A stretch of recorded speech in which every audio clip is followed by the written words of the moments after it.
Hmm. People still ask for the Big Balls song. I should figure out a way to post that. And just to be super clear, that song was artificial intelligence, but it was a lot of fun, wasn't it?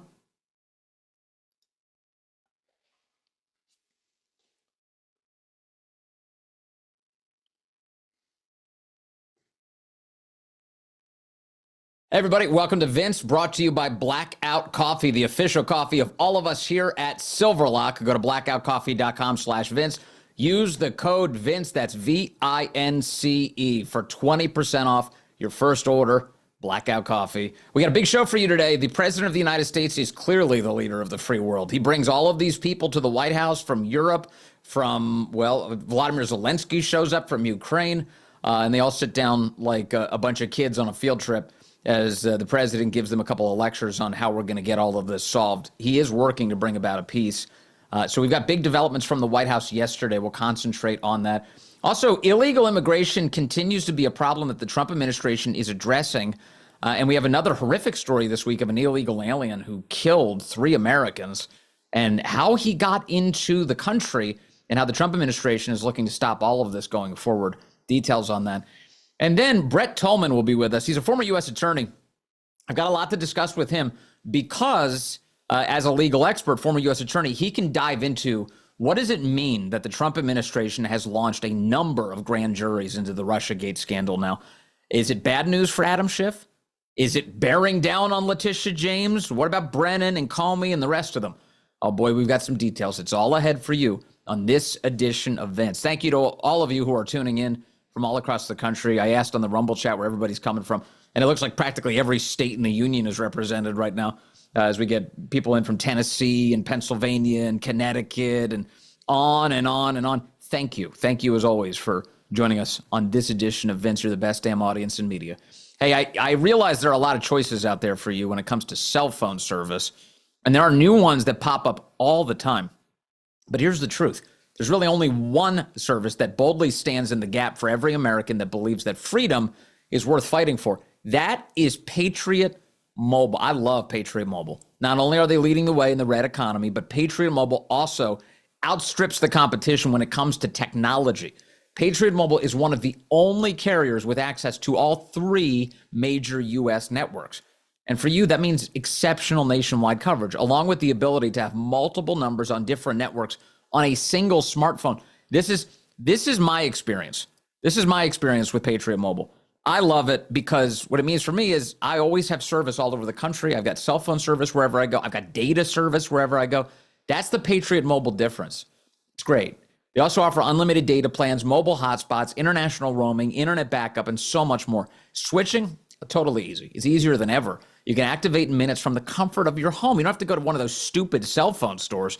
Keep your number, keep your phone, or even upgrade. It's time to make that switch today. Go to patriotmobile.com/Vince or call 972-PATRIOT and use that promo code Vince for a free month of service. That's patriotmobile.com/Vince or call 972-PATRIOT.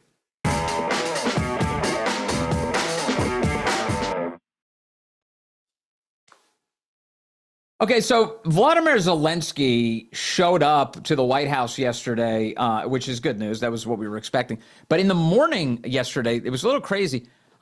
He did a meeting with General Keith Kellogg, who has been handling a lot of the negotiations with the Ukrainians. And when he showed up wearing a T-shirt yesterday. This drive anybody else crazy? It's like, how many times does this guy have to do this? He's meeting with these dignitaries, and he shows up wearing a T-shirt. Look at this. He's in the room. Everybody else, President, Vice President. Everybody else is wearing a suit. He shows up wearing a T-shirt yesterday. I'm like, dude, how much more disrespect can you demonstrate to the United States? Is it really that hard to throw a jacket and tie on just to go to this event? Because what we've been seeing from Zelensky over and over and over is this sort of casual disrespect. Oh, welcome to the White House. Why don't you kick off your shoes? You want to put your feet up on the Resolute desk? Whatever you want to do, buddy, go for it. So Zelensky was apparently told ahead of time, dude, this time when you go to the White House, you're wearing a suit. That's what you have to do. You have to wear a suit. You have to demonstrate some respect to the American people who've given you so much during this whole process. So by the time he showed up at the White House yesterday, he had an outfit change. He did. He had an outfit change. He showed up wearing a suit of some sort. It was all black. It was a collar, no tie. But here's the president, shocked that it even happened. Cut 4. Here's the president of the United States reacting to Zelensky. The best I had. Pretty face. He said, look, I love it. I love the suit. I love that. I can't believe it. Pretty face. So that's a improvement. But at least he wore something this time. And then by the time he made it into the Oval Office and they brought the press in, the same guy from Real America's Voice, Brian, the reporter there, the White House correspondent, who had confronted him last time, he's like, dude, why don't you wear a suit when you come to the White House? You don't have on a suit? You can't wear a suit when you come to the White House? This time, he got a chance to talk to Zelensky, and he said, dude, you're looking good. You're looking marvelous. You're finally wearing a suit. Cut 5. Take a look. Zelensky, you look fabulous in that suit. I said the same thing. Yeah, you look good. I said the same thing. Yeah, looks good on I you. said to the one that attacked you last time. See, now he said, I remember that. Yeah, I apologize to you. You look wonderful. Oh, no need to apologize. You got it right the first time. Okay, so anyway, that conversation came up early. And, you know, this matters insofar as Zelensky, I think, has presumably learned some lessons from how he screwed it up last time. When he showed up in February, he totally screwed up that meeting. He's wearing some stupid polo shirt. He looked like an idiot. He was disrespectful to the vice president of the United States in particular. And President Trump, remember at that time, said, dude, you don't hold any of the cards. You don't have the cards here, dude. And they kicked him out of the White House. No lunch, no food. They gave the food to the interns, and they said, be gone with you. Zelensky returning this time with a little bit more grace and a little bit more acknowledgement. Okay, look, my future hinges on whether I handle this relationship with the president of the United States the right way. But here's something fascinating about his outfit choices. It's not just that you and I are talking about them, that like, what the hell were you doing, dude? You should have worn a suit from the beginning. It's that Zelensky's people have been talking about them. Are you ready for this? Listen to this craziness from Politico yesterday, reporting on the details of what went into the suit decision at the White House. Zelensky, Politico reported, wears a military-style suit to Trump summit. The subhead of the piece says, Zelensky is now in a state where every detail matters. Here's appearance, mood, and emotions. One of the Ukrainian president's designers told Politico ahead of the meeting. I'm sorry. One of his what? Isn't this a guy at war? Isn't the whole idea that, like, he doesn't have time for frivolous nonsense? Why does he have designers working for him? What is that about? How much American money is going into his designers? We're paying for the whole government, so are we paying the designers? What is this? They talked about his sartorial choices. They mentioned that Trump loved it. And here's the quote from the designer. This time, the president will be in a suit, but the style remains in a military key with the same symbolism. He is the head of state, which is at war, said Elvira Gasanova, a Ukrainian businesswoman and designer of the Demirli brand that produces one of Zelensky's signature looks. Who does this guy think he is? Is he Brad Pitt? Is this guy Giselle Bundchen? Is it a model? This is crazy. At the same time, it's important to emphasize that it is Volodymyr Zelensky who personally decides what to wear, she added. The president is now in a state where every detail matters. His appearance, his mood, his emotions. Therefore, as the leader of Ukraine, he chooses the image that best suits his role and moment. Mm-hmm. So that brand, Demirli, I didn't realize that there was a whole brand operation behind Zelensky. Did you know that? That there's some sort of designer fashion brand behind Zelensky's, quote, signature looks? I had no idea about any of that. Yeah, it turns out there is. And so I looked it up. I was like, what is this Demirli thing? How much does it cost to buy Demirli? What is he spending our money on? You ready for this? Take a look at this. Here's the Demirli website. I was pulling it up yesterday during the big national radio show. Right at the top, they've got the president's polo shirt with embroidered trident and stand-up collar. Hey, Rumble, check out the price on this bad boy. Are you looking at this? $198 for the president's polo shirt. It's a profit-driven operation. Check out the other stuff that they saw on the website. Kimono shirt, $450. Knitwear polo, $233. Wool trousers, $397. And they've got all these other options. They've got things that are all from the Zelensky line, the men's shirt with embroidered Ukrainian trident, $438. You see that? It's so crazy this just opened up a whole new can of worms. They're like, yeah, his designers prepared him for the meeting with Trump from this really important fashion brand. What's the important fashion brand? And they're hawking all of this Zelensky wear for $500 a piece. Okay. That seems like a tremendous waste of time and presumably our resources pouring into that. What? So enough of that. Let's just end this war. How about that? So the president of the United States yesterday was attempting to do that. And we got some updates yesterday.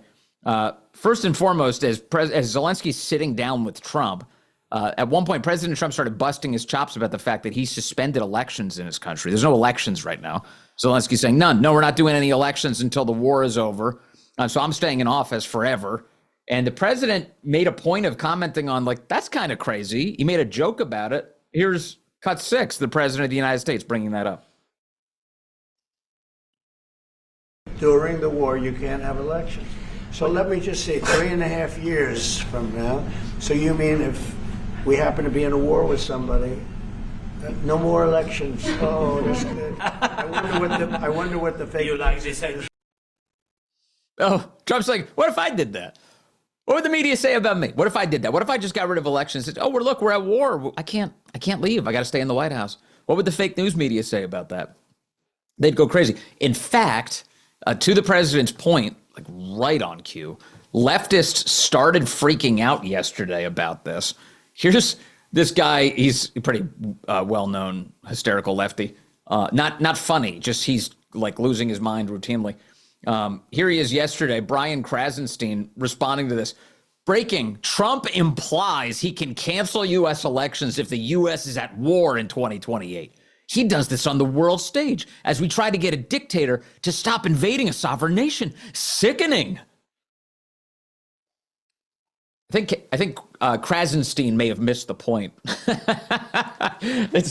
The president straight up in the clip says, yeah, the left would go absolutely nuts if I said something like that. So what does he do? He goes absolutely nuts right away. Right on cue. Right on cue. The president should stick with this, by the way. Yeah, I'm just planning a war. We'll have it around 2028, and then it'll be just in time for me to stay in office. Just keep doing that for a little bit. Actually, speaking of that, yesterday during the visit, the president did take Volodymyr Zelensky to visit what I've told you about this place. There's a room just off the Oval Office. It's the presidential study. And inside the presidential study, the president has a bunch of pro-Trump merchandise that you can see. Forget Zelensky's overpriced merchandise. Check out President Trump's merchandise room. This is where he took Zelensky and Emmanuel Macron yesterday and others. The president stops by, and so it's the presidential study. If you're looking at the Resolute desk, look to the right. As you're staring at the desk, look to the right. There's a door. You go through that door, and just a few steps down the hallway on the left side, there's another door. You go through it, and that's how you get to this room. That's the presidential study.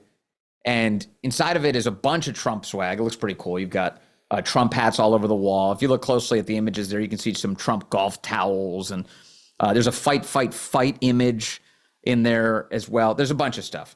And so the president's grabbing a hat off the wall to show them. And it's a little hard to see in this image. Perhaps I can zoom in a little bit. It says 4 more years on it. 4 more years.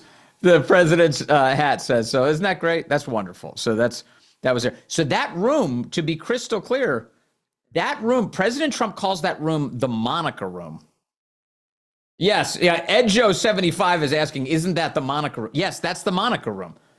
For those of you with the stomach to go back and read the Starr Report from the 90s, if you go back, you'll discover that it was the presidential study where so much of the, the Monica stuff happened with Bill Clinton. And so ever since then, the president of the United States on a routine basis will tell visitors to the White House, he'll ask them, do you want to visit the Monica room? You want to see the Monica room? And he brings them there. And that's what he did. He brought Zelensky to the Monica room and then showed him all of the Trump swag. That's the most President Trump thing ever, turning the Monica room into a White House gift shop. And I don't think he charges for anything. I think he just hands this stuff out. You want one? You want one? He hands them out. Of course he doesn't charge. He hands them out. This is like Willy Wonka's chocolate factory. Everybody gets an everlasting gobstopper as they show up. So there you go. In case you were wondering, that's the Monica room. Really good. Okay, let's get to some of the substance of yesterday's conversation. The president did get into some detail, and the basics here are this. They're trying to figure out a way to get Vladimir Putin and Volodymyr Zelensky to agree to a grand deal together. All right. So Zelensky said yesterday, he committed yesterday that Ukraine wants to make a purchase of $90 billion in American weapons. And they want to do it through Europe. And this is a part of their security guarantees. But ultimately, what this means is that the United States is going to be enriched by a further $90 billion, money flowing in our direction. Zelensky contends that in return, the United States is going to buy drones from Ukraine. We'll see what that looks like. Again, all of this is a total work in progress. The conversation is about how can we guarantee security for Ukraine, we being mostly Europe, with the United States offering some kind of supporting role. And meanwhile, stop Russia from attacking because they're discussing a land deal where portions of eastern Ukraine presumably come under Russian control entirely, so that Vladimir Putin and the Russians get direct access to Crimea and the Black Sea through eastern Ukraine. So this is a very much, you can tell by the president's remarks that he's keeping his cards close to the vest on this one. He's not coming out and saying everything about every last detail. There's just a lot of, we'll see. We're working on it. A bunch of European leaders were also at the White House yesterday, to include Emmanuel Macron and Giorgia Meloni of Italy. It was a great scene. And they're trying to convince President Trump to pursue a ceasefire first in pursuit of peace. But the president just wants a peace deal. That's fundamentally what he wants. And in the next few days, what he's really hoping to achieve is to get Volodymyr Zelensky and Vladimir Putin in the same room. So a lot of behind closed doors conversation yesterday with Zelensky, big conversation yesterday with all of the European leaders, which was good to see. And then the president also held a 40-minute phone call with Vladimir Putin and did that. That was out of sight of the European leaders and Zelensky. He just did that on his own inside the Oval Office. He called Vladimir Putin. 40 minutes means that they weren't making small talk. The guys were clearly trying to figure out ways to get people together. And they are getting some people together. Apparently, reportedly, Trump and Putin did agree that they're going to have more senior negotiators that are getting together for direct talks between Russia and Ukraine. So Russia and Ukraine are going to be having direct talks through senior negotiators. But for now, no Vladimir Putin. That's what President Trump wants, though. And that is what he's working towards. In fact, he was talking to European leaders yesterday and said that he believes he can achieve that.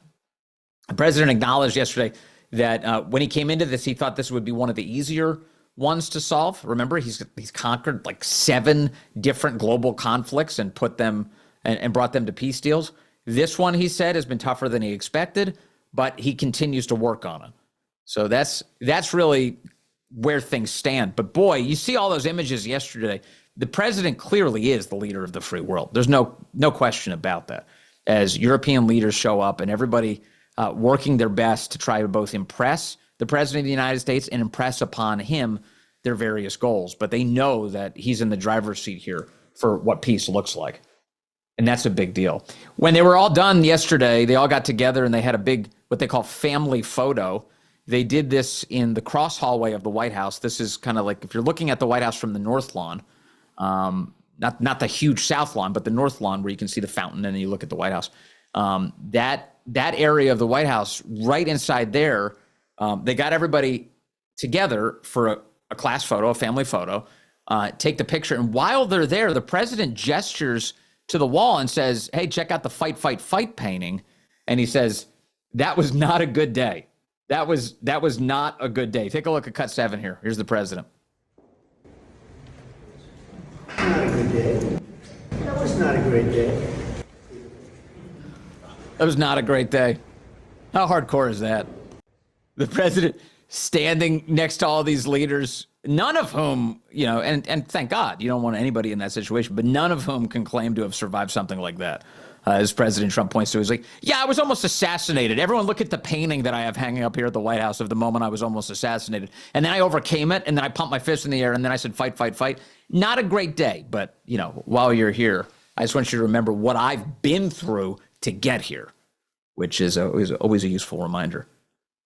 Wasn't that where Obama's photo was hanging? I think Obama's painting was hanging there for a minute. Yeah, it's gone now. It's out of sight.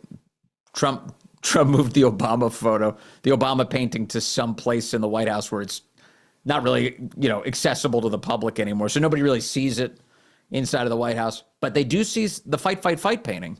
And if you ever get a chance to tour the White House, that will be one of the rooms you get to walk through. It is cool to be able to see. I haven't been to the White House since they hung that painting up, but boy, I'm eager to see it. That'd be really neat. Really neat. So there he is. So these guys are working things out. Here's the timeline on this is that the president would like to, reportedly, he keeps saying that he wants to have this meeting quickly between Putin and Zelensky. We'll see if they can agree. The timeline looks like it's going to be within the next 2 weeks if the president gets his wishes. We will keep track of this to give you every update we possibly can on it. There's no question. How much better is Trump than Biden? How much? Is it even measurable? Can you even put a number on that? 1,000,000 times better. 1,000,000 times better to have this president of the United States in office. I mean, Putin even said it on Friday. None of this would have happened were Trump in office in the first place in 2020. And yet, it did. It did with Biden and his failing presidency. So we've got a lot more ahead for you. I want to talk about some things, including crime in Washington, D.C. We have to get into, the media are moving the goalposts on this. What they've discovered is that Americans like law enforcement. So now they're trying to change the nature of the scandal. It is so predictable. It's as predictable as the sunrise. I'll get into the details of what they're up to and so much more. All ahead on this edition of Vince. Before we do, I got to thank our great sponsors who make the program what it is today. Thank you, sponsors. Thank you to Birch Gold Group. Could the continued divide between Trump and the Federal Reserve put us behind the curve? Can the Fed, by any chance, take the right action at the right time, or are we going to be looking at a potential economic slowdown? And what could all of this mean for your savings? Well, consider diversifying with gold through Birch Gold Group. For decades, gold has been viewed as a safe haven in times of economic stagnation, global uncertainty, and high inflation.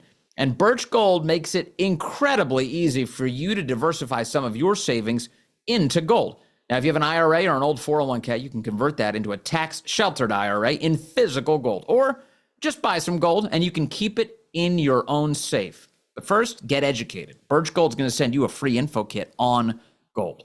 Just text my name, Vince, to the number 989898. Again, text Vince to 989898 and consider diversifying a portion of your savings into gold. That way, if the Fed can't actually stay ahead of the curve for the country, at least you can stay ahead of the curve for yourself and for your family. Birch Gold. Text Vince to 989898. Data and message rates apply. Thank you, Birch Gold. All right. Oh, boy. Oh, boy. I'm telling you that the crime cleanup right now in Washington, D.C., has been absolutely magnificent. It has been so good to see the homeless off the streets. Everything's like a lot nicer right now. And God willing, it stays that way. You know, if the Democrats and if Congress don't get in the president's way, he can keep it that way. And then we can get to fixing a whole bunch of other cities. It's not just Washington, D.C. that's a mess, but it is our nation's capital. So we all have a vested interest in seeing it improved. But boy, I'm telling you, Chicago could use this kind of help. San Francisco could use this kind of help. Seattle could use it. Oakland could use it. Just all over the country. I mean, in fact, this chat, the Rumble chat, we were talking earlier this week, where are you seeing homeless problems? And it's everywhere. Panhandlers are everywhere in this country. We got to clean it up. The whole point is for us to be the first world country, you know? The shining city on a hill, not the failing city in a ditch. That's not what we want to be. The president has this view that we deserve so much better. And I share that view, and I know you do too. We deserve a lot better than the left has been giving us. So where are things on crime right now? Well, we keep getting updates from the Trump White House and from the police union in D.C. that they're arresting a lot of people. They're arresting murderers and sex assailants. They're arresting illegal aliens. They're getting people off the street, drug dealers. And in the case of the illegals, they're putting them into deportation proceedings. More on illegals coming up in a moment. But before I get there, what's happened since then is that the media have noticed that DC's residents, by and large, love this. They love that the president of the United States is making their city cleaner and safer. And so what started as an attack on Trump as a fascist, he's an authoritarian, he's mobilizing law enforcement against citizens. This is the garbage that people were saying. And of course, the truth, as it usually does with Trump, is breaking through. Instead, what they're saying now is that Trump is sending the cops to the wrong areas. Isn't this great? So it started with, how dare you send in the police? Now they're saying, how dare you don't send in the police to the areas we want you to send them? Now check this out. Here's Peter Baker at the New York Times. He shares a Washington Post map. The Washington Post, not alone, the Wall Street Journal also did a piece like this. But here's what they said. The Washington Post tracked where Trump's forces, this is a New York Times reporter, calling them Trump's forces designed to prejudice the reader into thinking that they're Trump's brown shirts or something, are patrolling in Washington. Spoiler alert, it's not where the crime is. And so then they show you a map. Now, this is just Washington Post claims. These are just what the Washington Post claims that they know of. They write verified locations of federal troops and law enforcement within D.C. And then they show you a map of the city. And for those of you who don't follow all of this all the time, which is okay, the United States Capitol is the center point of the city. It's considered the center point of how you divide the city up into quadrants. And anything to the northwest of the Capitol is considered Northwest D.C. So you see a lot of dots here in Northwest D.C. Northwest is the nicest region of the city. It's also, quite obviously, the area where all of the tourist attractions are. The United States Capitol building, which is, of course, in the dead center, but the White House is in Northwest D.C. All of the Smithsonian museums are right around the center of the city in Northwest D.C. The nice housing areas are farther up north in Northwest D.C. The rougher areas of the city, the Southwest is not much to speak of. There's not much in Southwest. It's just a small area of geography, but it's relatively nice these days. The tougher areas of the city are southeast and northeast D.C. So when you head east towards Maryland, things get dicier. And what the Washington Post is contending is that President Trump hasn't sent enough law enforcement east of the Capitol, to the eastern parts of the city, the more dangerous parts of the city. And what they want to convince you of is that this is all for show. They're not actually cracking down on crime. They're not doing anything. So that's quite a goalpost shift that we've had. And so first of all, don't let them do it. Don't fall for the psychological trick whatsoever. And second, as usual, this is yet another lie. The White House has responded overnight to this garbage, and they're saying, we'd love to burst your bubble here, Wall Street Journal and Washington Post and New York Times reporters who share it without any skepticism whatsoever. Here's what we have in Axios this morning. Here's the dunk on this. The White House has just released today that half of all of the D.C. crackdown arrests are in the high crime areas of D.C. Up to half of them.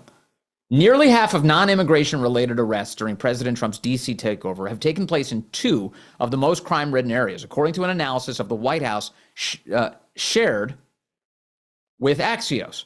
The figures refute critics who claim that the takeover was all for show or was not targeting high crime areas. By the numbers, 212 people have been arrested for various crimes during the federal takeover since August 8th. According to White House data that excludes all immigration-related arrests. 101 of those arrests, or 48%, took place in wards 7 and 8. That is home to many low-income and working-class majority black neighborhoods of Washington. They have long experienced the most violent crime in the city. That's true. These black neighborhoods are subjected to the most criminality. There were 24 gun-related charges in Ward 8 and 11 in Ward 7. Altogether, there were 31 narcotic-related charges, 7 DUIs, 2 assaults. And then they go on to say that there have been a lot of immigration-related arrests as well in the city, totaling 164. Many of those included additional criminal charges such as assault or drug distribution. In other words, what's happening here is the White House is giving you the actual data. They're giving you the receipts to explain, no, we're going after all of it. The whole of Washington, D.C. is one gigantic federal district. It's already under federal control. It's being horrifically mismanaged by the local governance that Congress created in 1973. And the president, using the law, is actually bringing the city back under control right now. And he's doing it everywhere.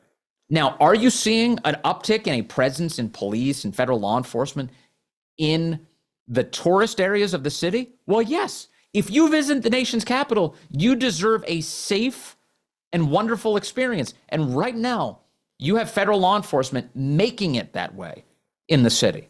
That is happening. And that is good news. So as the press changes the goalposts here, this is another way of places like the Washington Post and the Wall Street Journal and the New York Times admitting, without saying it, that what President Trump is doing is both succeeding and wildly popular. So they're looking for a new line of attack. Don't let them have it. Don't let them have it. All right, coming up, I've got more for you on this. We got to get into more of the crime issues for sure. We have illegal aliens who are still wreaking havoc on the United States because of elected Democrats. There's quite a bit to get to, all in this edition of Vince. I want to thank the great sponsors of the program. That includes Brickhouse Nutrition. You know, the doctors over at Brickhouse, they clued me in on why so many protein powders fail, which is true. Poor quality protein plus cheap fillers like maltodextrin and soy, corn syrup, sodium, cellulose. Now, if protein powder isn't cutting it for you, you should switch to Brickhouse Whey protein. Brickhouse Whey is bioengineered by doctors at Brickhouse Nutrition, not marketers. This is the new science in protein powder and delivers results you can feel immediately, delivering professional level muscle growth and strength, a lean toned physique, unsurpassed energy, and rapid workout recovery. And it's lactose free, so there's less bloating and upset stomachs. Don't let junk protein sabotage how you look and feel. Switch to Brickhouse Whey for guaranteed results or your money back. Go to thenewway.com and use that promo code Vince for 20% off.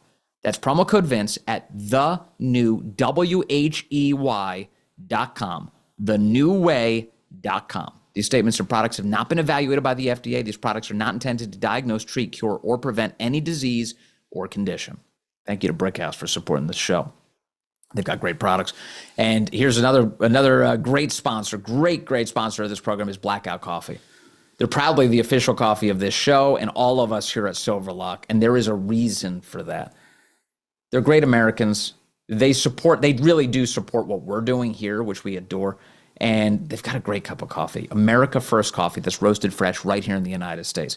It's not grocery store junk. Blackout Coffee delivers rich, high-quality roasts that do taste like freedom. If you ever tasted coffee that tastes like freedom, it's Blackout Coffee. And now you can set it and forget it with auto refill and recurring delivery. And that means no more running out, no more watered down backups, just your favorite roast. Delivered fresh on your schedule. Just pick your favorite roast and then how often you want it delivered. And not only do you get a discount, but you also get double the rewards and free shipping to your doorstep. Blackout, it's really delicious too. It's great. I mean, one second. Do we have any listeners and viewers in Texas today? I got my Texas mug out with my Blackout Coffee today. Anybody? Texas in there? Chat. Anybody from Texas? I know producer Jim is in Texas. So producer Jim, you don't have to comment. I've already got your vote. Anybody else? I know we've got some Texas listeners out there. It's delicious. I tell you what. Here's what to do. Here come the Texas people. Hello, Texas. Go to blackoutcoffee.com/Vince. Use the code Vince. That's VINCE for 20% off your first order. Whether you're into bold, dark roasts, flavored coffee, or even instant, Blackout's got your back. Everybody from Texas is going wild in the chat right now. Real coffee, no compromise. Blackoutcoffee.com/Vince. Get yours today. Oh, yeah, we got some howdies. Look at that. Yeah. Even chat responses are bigger in Texas. Thank you, guys. Okay. All right, let's talk about what's happening with the illegal aliens. The deportation pace has been good, I think. I'm eager to see, I want an update. I know the president's dealing with so many other things, but at some point in the near term, I'd love to hear from the president on whether or not he's happy with the pace of deportations. And Stephen Miller, for that matter. Remember, there was a time where Miller was trying to push to get to 3,000 deportations a day as a minimum. Perhaps we get an update from Stephen Miller or Tom Homan. Where are they right now on that? There's been obviously a lot of aggression on this issue. If you're going to mark victories in the Trump administration, clearly locking down the border has been the big one. And all of the deportations have been super encouraging. Pam Bondi is going after all of the nation's sanctuary cities. In Washington, D.C., the Attorney General's already been smacking around the whole D.C. City Council and the mayor and the police department saying, no sanctuary status, especially because the president controls the city right now in terms of law enforcement. No sanctuary policies whatsoever. So everybody, including the D.C. Metropolitan Police, are helping with immigration enforcement right now, which is unusual. That's not the way the left has governed all of this. And yet here we are right now in D.C. deporting a lot of people. Pam Bondi is saying that she wants this everywhere.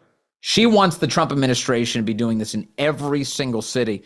And this past week, she sent a letter to all of the sanctuary cities, the mayors of 32 different cities, and she warned them that she will be prosecuting local leaders who fail to abide by federal policies when it comes to illegal immigration, which is really great news. And in fact, Pam Bondi updated us on this yesterday. Take a look. Here's Pam Bondi, cut 1, talking about how the Trump administration is coming after all of these local officials who constantly break the law.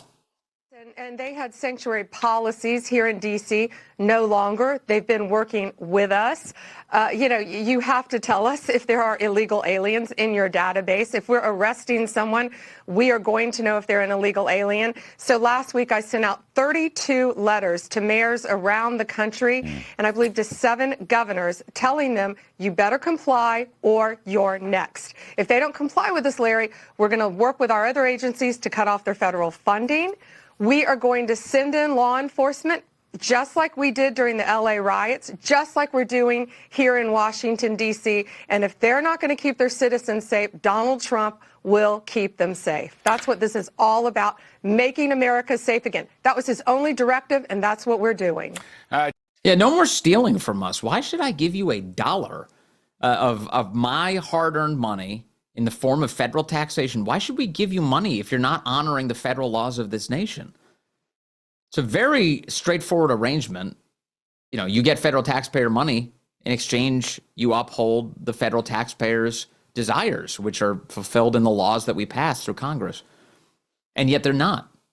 They're just saying, up yours, give me money. How about no? How about we cut you off entirely? And so that's what the Trump administration is going to do to these cities.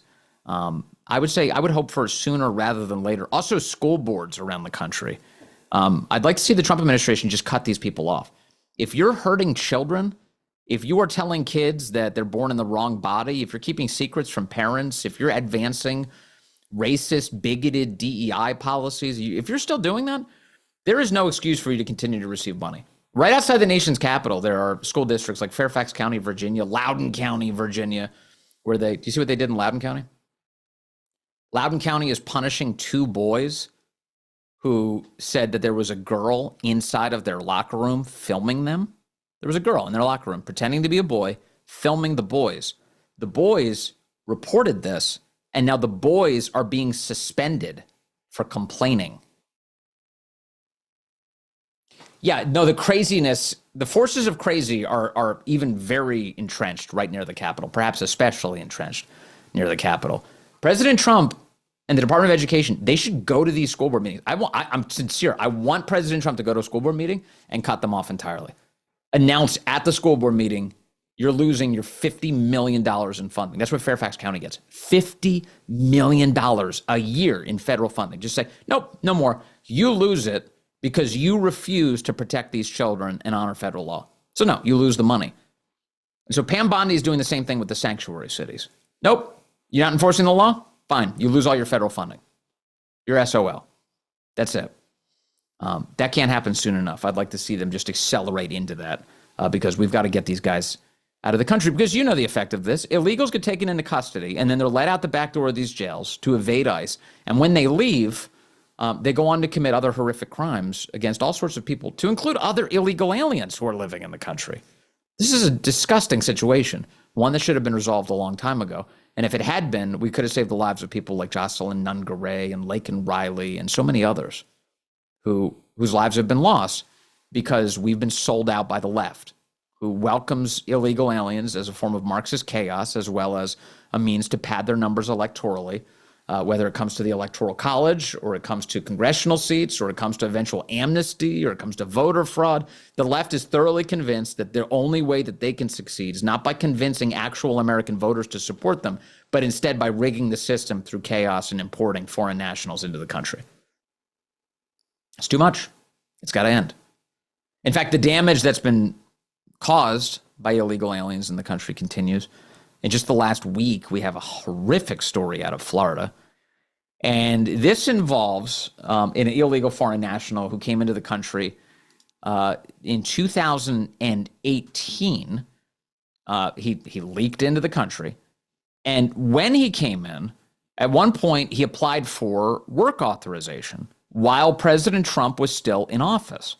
And he was denied work authorization, wasn't allowed to be here. Eventually, though, he was granted work authorization by Biden in June of 2021.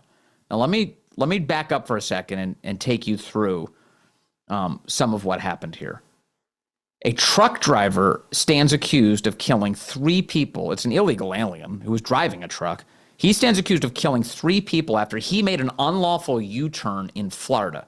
He obtained a commercial driver's license in the sanctuary state of California. His name is Harjinder Singh.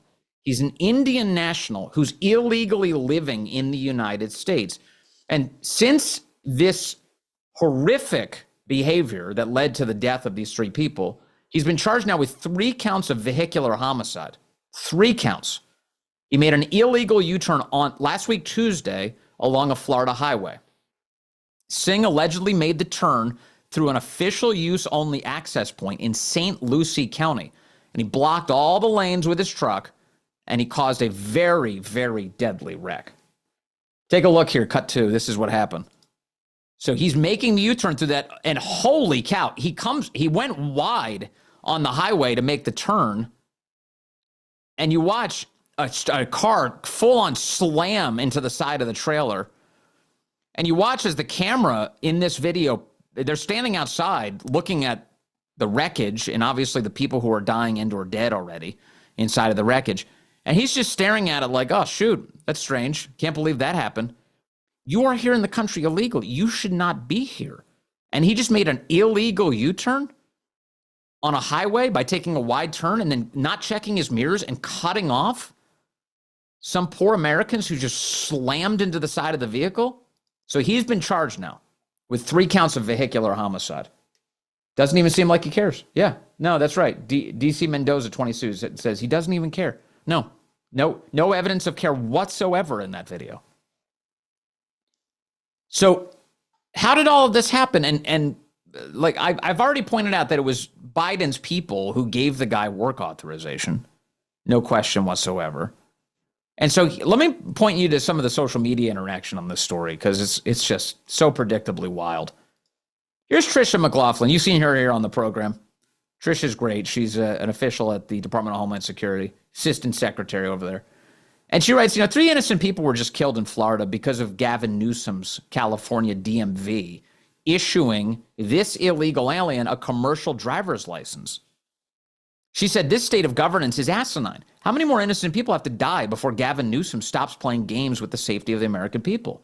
We pray for the victims and their families. Secretary Noem and DHS are working around the clock to protect the public and get these criminal illegals out of America. So Tricia McLaughlin lays out the facts here. There's nothing to object to other than this guy being in the country. But Tricia's point, entirely defensible and sad that she has to say it. Of course, greasy Gavin Newsom decided to take things in a completely different direction. Gavin Newsom tweeted this out. Hey, genius, he writes at Tricia McLaughlin. The federal government, the Trump administration, already confirmed that this guy meets federal and state immigration requirements. You issued him a work permit, says Newsom. As usual, the Trump administration is either lying or clueless, he goes on. P.S. Grok, he asks Grok because he's stupid. Who was president in 2018? And the idea here is to put the blame on Trump. Now, there's no question, 2018 is where everybody agrees that this guy came into the country. A lot of illegal aliens were pouring into the country. And over time, the Trump administration has become a lot better at stopping all of that. But here's the thing. The Trump admin denied this guy a work authorization, didn't let him have it. And one last thing before I trail away from Gavin Newsom's stupid graphic here. It might be a little hard to read for you, but it says here, research consistently shows that issuing driver's licenses for undocumented people improves public safety. What? What research could you possibly be talking about? How could issuing a driver's license to anyone, quote, improve public safety? What are you even talking about? That it's a net benefit to give illegal aliens driver's licenses? You are mentally ill. The grease is seeping into your brain if you actually believe that. So Newsom says, oh, it's Trump's fault. Trump gave him the work authorization. Of course, that's not what happened. Tricia McLaughlin responding to all of this.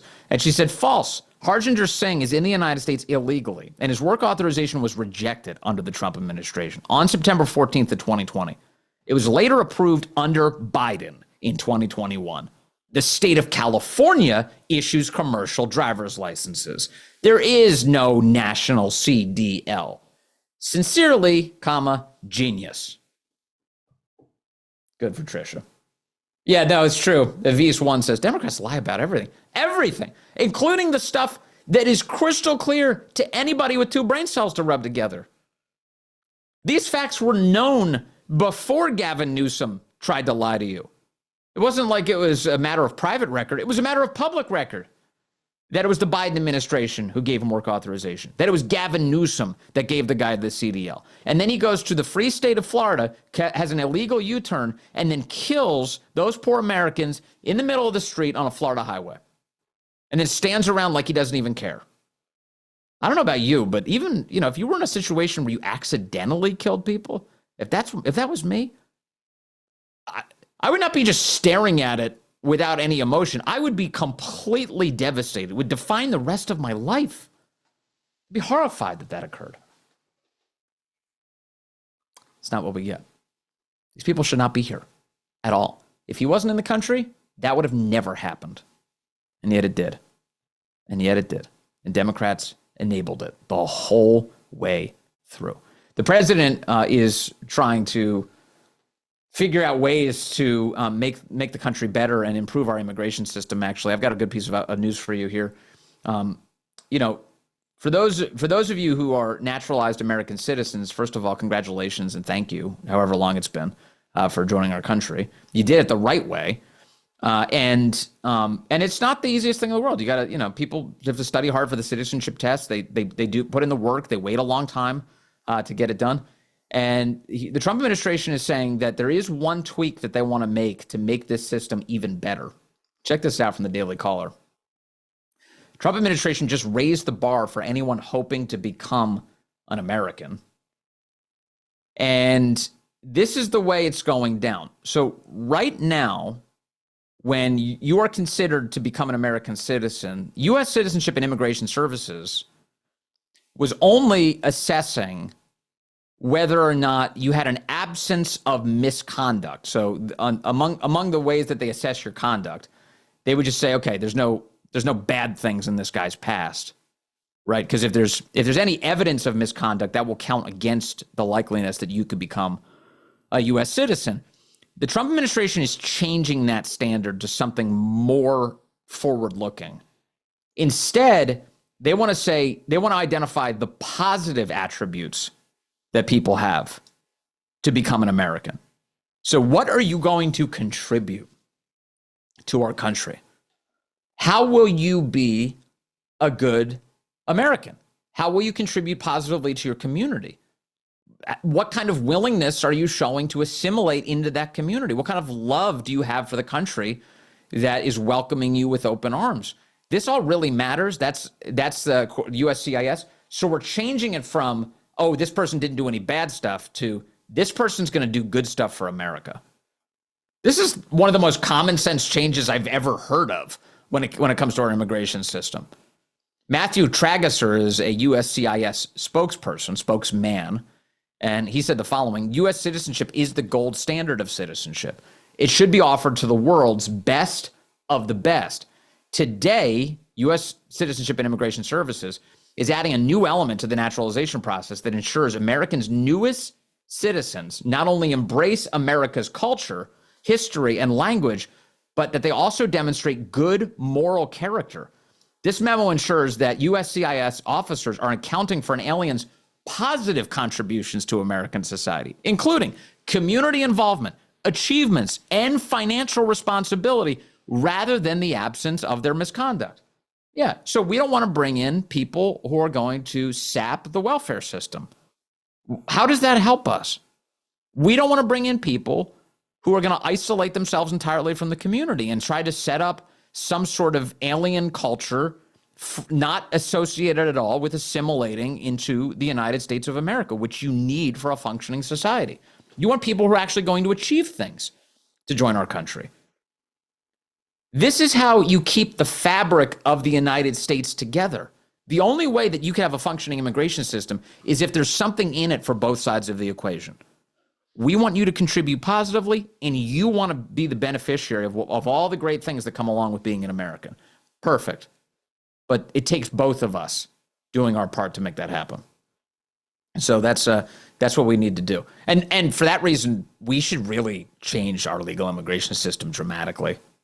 And not just in this way. That's a great way to get started. But the idea that our country continues to be predicated on chain migration, that once one person gets in, that they can drag other people in without the merits being adequately assessed, is insanity. It should have never been set up that way to begin with.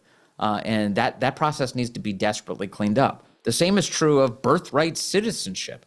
This idea that illegal aliens can cross the border, have a baby, and then all of a sudden be completely tethered through the anchor baby. That's why the term is so appropriate. Completely tethered to the United States of America, drawing welfare benefits by virtue of the ill-gotten American citizen that they now have in their family. That system, you want to talk about something that President Trump can absolutely fix? That's a huge one. And I know that Stephen Miller at the White House desperately wants to fix that, and he's not alone. If those guys could get their arms around that system and fix it, you want to talk about making America great again? That's a way to do it. That's the way to do it. Make immigration sensible, have people assimilate at a rate that actually makes sense so that everyone can become American in a reasonable way for those people that we welcome, and concentrate first and foremost on the well-being of American citizens. Get these American communities thriving, get that investment into our cities, get those jobs back up and running, help the once great cities that are now hollowed out by death, despair, fentanyl, and people leaving the cities, help them to become great again. Restore them. And you're going to go a long way towards making America great again. The president's already doing so much of this. I'm encouraging him to keep doing so much more. I'm not tired of winning. I don't know about you, but that's a big piece of this. That's a very big piece. All right, so that's some of the updates on immigration, on the illegals. Not one more thing. I always have a million other things I can get to, but a couple of quick things I want to share with you. One is we just got an update on what's going on at the FBI in terms of hiring. This is kind of interesting. Pam Bondi and Kash Patel, according to Fox, have hired the great attorney general of Missouri to join the FBI. This guy's name is Andrew Bailey. I've had conversations with him before. He's a great dude. He's a patriot. Bondi and Patel have hired Andrew Bailey to be an additional deputy director at the FBI. This is a little unusual. So he's going to be joining as the co-deputy director alongside Deputy Director Dan Bongino. So the two men are going to be serving together. which is really neat. That means that Dan Bongino is going to have some backup to support him, which is great. And that means just one more set of hands you can trust at the top of the FBI. Bondi says that she's thrilled that Andrew Bailey is coming in to help. He has served as a distinguished state attorney general, and he's a decorated war veteran. He brings expertise and dedication to service. His leadership and commitment to country will be a tremendous asset as we work together to advance President Trump's mission. Kash Patel also complimenting the role that Bailey is going to play, saying that he's going to be an integral part of this important mission, that he looks forward to the continued fight to save America together. So they get some backup flying in there. Now, I do want to point out that, at some point, who knows when, but at some point in the future, one would assume that Dan Bongino is going to decide to pack up and move on from the role as deputy director. But as I've been telling you lately, I just saw Dan a couple weekends ago. The guy is as energetic as ever about what's going on at the FBI right now. He is really excited by what they're working on. And so for that reason, I think he's going to stick around for a bit. But if he ever decides to pick up and leave, it'll be nice to have somebody else who's already waiting in the wings, who's got a lot of practice, who'll be able to step into that. So there may be, there may be some of that going on, which is like, hey, let's just get somebody else conditioned to do this, because that would be good to have them in that role and to have 100% awareness of everything that's going on in the event that Dan ever decides that he really does want to step away and then step back into perhaps this world of podcasting and media and communicating to the public and working with everybody on how we make this country great again from the outside of the government, based on what he's seen from the inside. So we'll see. That's kind of interesting. Dan did post a message on this. He posted a very simple one. He posted to his FBI deputy director account. He said, "Welcome," with a couple of American flags. So he's grateful to have the help, clearly, from Andrew Bailey, who, as I pointed out, is a great American. All right, now one last thing for you. Yesterday, while the Zelensky stuff was going on, should it be one last thing? Maybe two last things. We'll see. While the Zelensky stuff was going on, Bill Barr was testifying behind closed doors to the U.S. Congress yesterday, and he said that in the Epstein saga, never once was there evidence that President Trump was implicated in anything, despite the left wishing that President Trump is a child abuser. Can you imagine how degraded your mind and soul have to be to wish your political opponent abused children? I really wish that a bunch of kids were hurt by the person I hate. What the hell is wrong with you? Bill Barr testifying behind closed doors yesterday, he never saw any evidence that President Trump either intervened or committed any crime related to Jeffrey Epstein's case. It was a closed-door deposition before the House Oversight Committee. So in case you're wondering, he said, look, I was the Attorney General. I saw the records on this. No, Trump is not guilty of anything even close to that. Nothing. And yet the left will continue to insist that. And then one last thing for you I do want to share, because I think it's kind of great. We've got, do I have? Oh, yes, I do. Here it is. Actor Chris Pratt appeared on Bill Maher's podcast this week. And on the podcast, he pointed out, he's like, it's so crazy what's going on in Hollywood, that there are so many people who are, what he said, are mired in hatred for Trump. They can't even admit when he does something that's great. Here's Chris Pratt. This is cut 3 saying, it's okay to support the stuff you like. Take a listen. And in politics, you inherit enemies. And when you jump on the bandwagon with who is, the most divisive president ever, it makes sense that you're going to be made to look terrible.